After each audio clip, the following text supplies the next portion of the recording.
Board of Water and Light customer living in East Lansing, you might be owed some money. A ruling by the Michigan Supreme Court says for years the city of East Lansing has been collecting an illegal tax from residents who use BWL. Our investigative reporter Riley Connell joins us live in the newsroom with more. Yeah, Ann and David, the city of East Lansing calls it a franchise fee, and it's appeared on people's Board of Water and Light bills since about 2017, with that money ultimately ending up in the city's general fund. But now the state Supreme Court says they have to give it back. Yeah, I had no clue that we were paying any extra cost.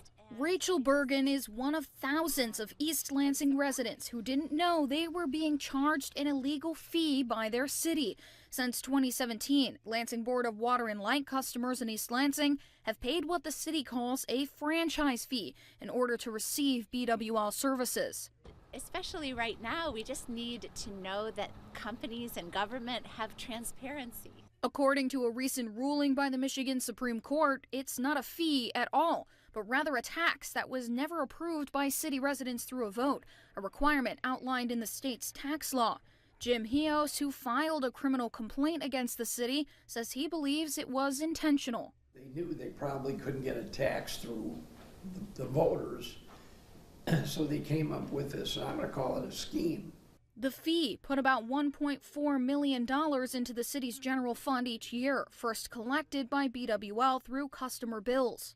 Appears from what we've seen is didn't work out the way anybody anticipated on the East Lansing side of things. The Supreme Court says the city of East Lansing is responsible for paying its residents back. Hios' attorney, Andrew Abood, says he's glad to see justice served. It's important when there is a violation that somebody steps forward to enforce the law, and we're grateful that Jim took on that cause. Attorney Andrew Abood tells me the city of East Lansing does have the right to a trial, which would decide how much the city owes the customers who paid the franchise fee. At most, that amount could be more than $10 million. Abood says it's likely the damages will first be paid out to the law firm and then dispersed to residents. Live in the newsroom, Riley Connell, News 10. All right, thank you, Riley. In a statement to News 10, East Lansing City Manager Robert Bellman says the city was made aware of the Supreme Court's decision yesterday afternoon and that the city's attorneys are reviewing that decision.